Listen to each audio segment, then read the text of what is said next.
the House of Representatives to pass comprehensive immigration reform. It would lift our economy. You talk a lot about growth here. You want to grow the economy, pass the immigration bill now.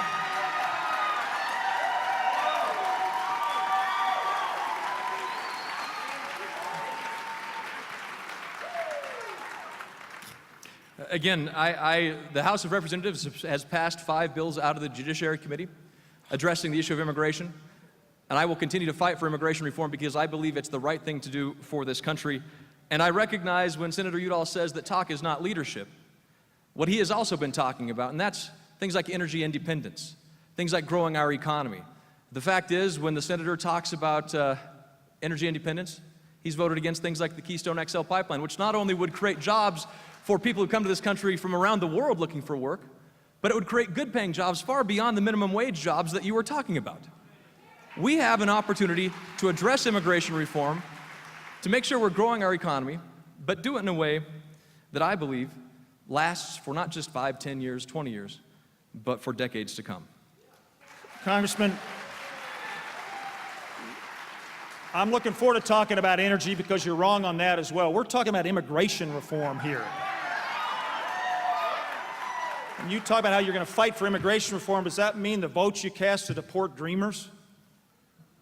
Does that mean you haven't stepped up as many of your constituents and many Coloradans have called on you to take those steps? We need comprehensive immigration reform. We are a nation of immigrants. Some days when I listen to you, I think you don't believe in the precept that we're strong, not in spite of our diversity, but because of our diversity. Let's pass comprehensive immigration reform.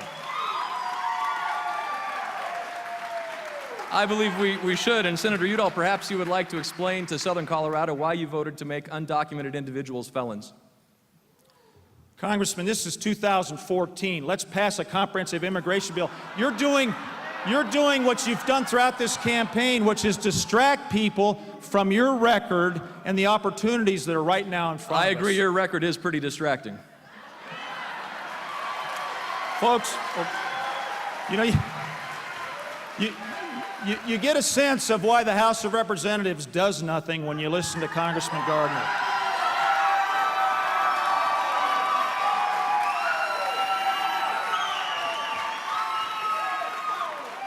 We're still waiting for an answer. Why did you vote to make illegal, undocumented individuals felons?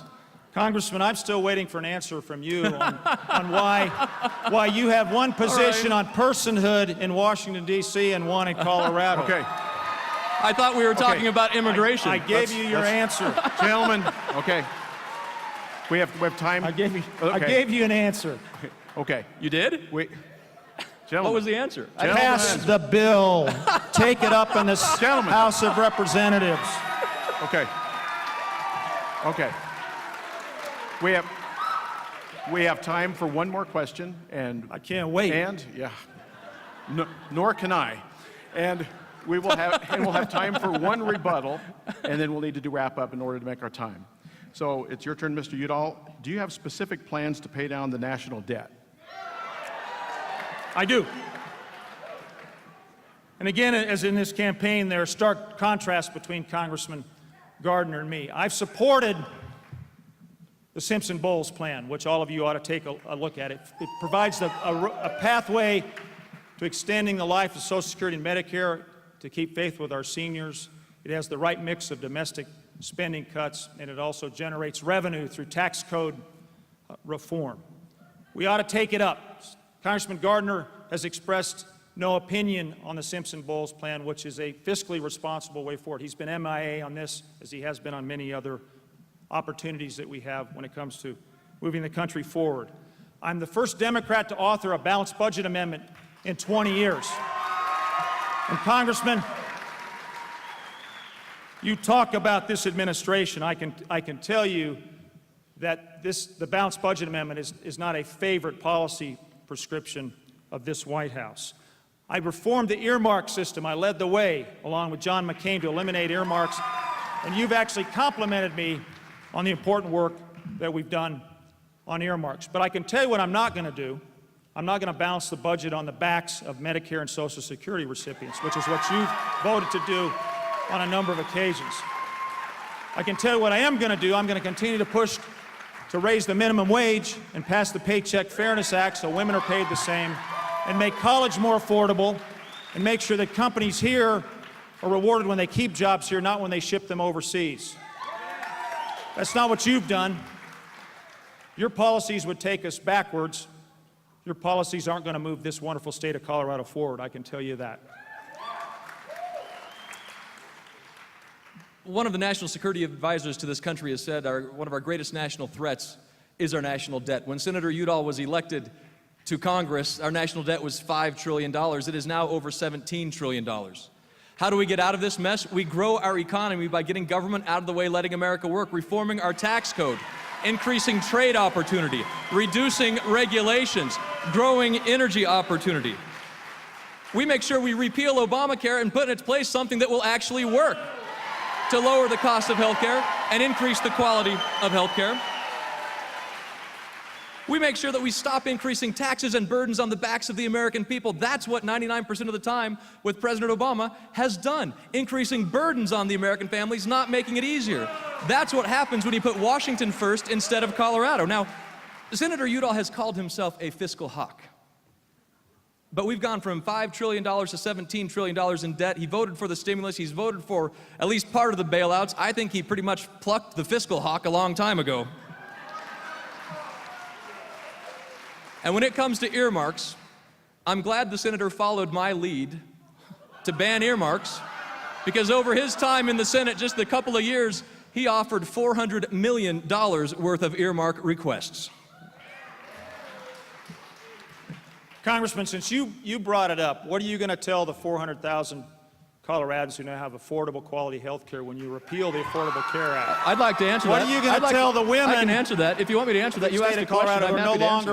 longer are treated as pre-existing conditions and pay the same in premiums as men pay. What are you going to tell Kim, who's self-employed, whose daughter has diabetes, who was paying $600 a month for diabetes care, and she's now paying $100 a month? That's $6,000 a year that family is saving. We can get our budget balanced, but we're not going to balance it on the back of working people. We're not going to balance it on the back of the middle class. And we're not going to balance it by directing Social Security and Medicare receipts into tax cuts for millionaires, which is something you've done not once, not twice, but on a number of occasions. I think just look at what has happened to this country over the past several years. We've passed over 300 pieces of legislation out of the House of Representatives, many with bipartisan support. Harry Reid won't even bring them up for a vote. Harry Reid won't bring job-creating legislation up for a vote, won't bring the opportunity for us to move forward on the Keystone Pipeline because he allows procedures to get in the way. And Mark Udall has voted against the Keystone XL pipeline 4 times when that could create jobs right here in Pueblo, Colorado. This is about balancing our budget. This is about actions. This is about making sure that we don't continue to burden future generations with debt that they simply can't afford. When Senator Udall was elected to Congress, the debt per individual was right around $30,000. Today, it is $60,000 and growing. Now, if that's fiscal responsibility, then I don't know what is. Congressman, I can tell you shutting down the government a year ago sure didn't help reduce deficits.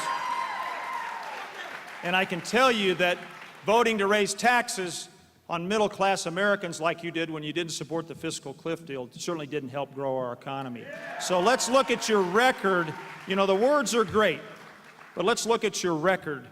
And when the voters of Colorado look at your record, they're going to see that I've been trying to move this state forward by working with everybody in the state. And your policies, when you really take a look at them, are going to move us backwards. There's no question. There's no question. Thank you.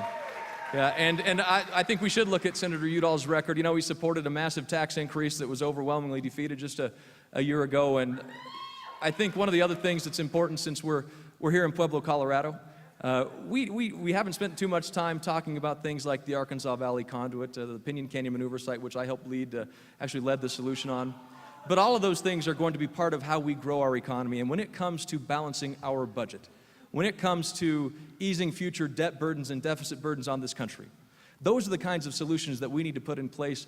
And under my leadership, I will make sure that there is never a forgotten Colorado. We will represent all four corners of this state, and for far too long, when it comes to jobs, the economy, our debt, they've forgotten Colorado, Southern Colorado. Okay, ladies and gentlemen, we need to move to our closing arguments now. If you recall, Mr. Udall won the coin flip and elected to conclude the event, so we will have closing remarks first from Mr. Gardner. Thank you. I mentioned talking about forgotten Colorado. Several years ago, when I was elected to the state legislature, I ran in 2005 because I believed that we needed a stronger voice in Denver for those parts of the state, north, south, east, and west, that seemed to go unrepresented, that seemed to go without a voice, a loud voice representing it. And yes, that included Pueblo, because we need a loud, strong voice for Southern Colorado and Pueblo. But the policies of this administration, this president who said that his policies are going to be on the ballot, that doesn't represent the four corners of our state. Senator Udall, who's voted time and time again with this president, and he's mentioned it several times tonight, 99% of the time. Southern Colorado deserves better. Our Four Corners plan of growing the economy, tax reform, regulatory reform, of North American energy independence and energy security. Senator Udall supports a carbon tax, making it more costly for the people of Southern Colorado to make ends meet. In fact, under his plan, the average utility bill would increase by over $1,700 a year, costing 250,000 jobs across this country and $50 billion in economic impact. We have an opportunity to help make college affordable so that we aren't keeping kids trapped in failing school systems. We have an opportunity to protect our environment, that incredible resource and reason why we live in Colorado. You know, I was in, I think it was Grand Junction at one of our debates, and I was talking about the people. I remember looking out the window out of the debate chambers and saying, man, it looks just like Yuma, Colorado here, except for the mountains, the trees, and the water. But we can look forward to this, is a brighter future under new leadership, when we realize that people in Washington, D.C., who spend too much time there, who've been there for far too long, must recognize the need for a new generation of leadership, a new way of doing things, and somebody who will ensure that there is never a forgotten Colorado. I would be honored to earn your support. Let's win this for Southern Colorado. Let's win this for all of Colorado. Let's get the job done, and let's make sure that on November 5th, we will assure that we have indeed passed our children and grandchildren that brighter future that they all deserve.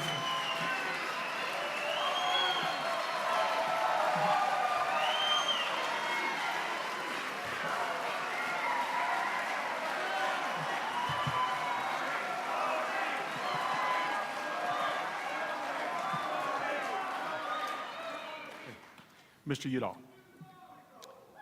It is the privilege of my life to be a United States Senator from the best state in the nation, Colorado.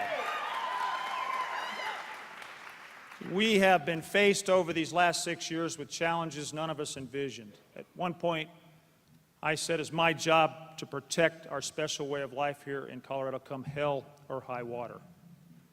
We saw hell with the fires 2 years ago. We saw high water last fall. And what I saw was the best in Coloradans as they joined together to support their neighbors, to help recover from these natural disasters. And I was honored and privileged to be a part of the effort that brought $770 million into our state for flood recovery. I led that effort. Congressman Gardner instead shut down the government at Colorado's time of greatest need. We now have the greatest state-of-the-art firefighting capabilities of any state in the nation. We're prepared to fight fires, we're prepared to recover from fires, and we're prepared to prevent fires from occurring in the first place. I don't think I'm being immodest when I say it's because of my leadership that we're in that position.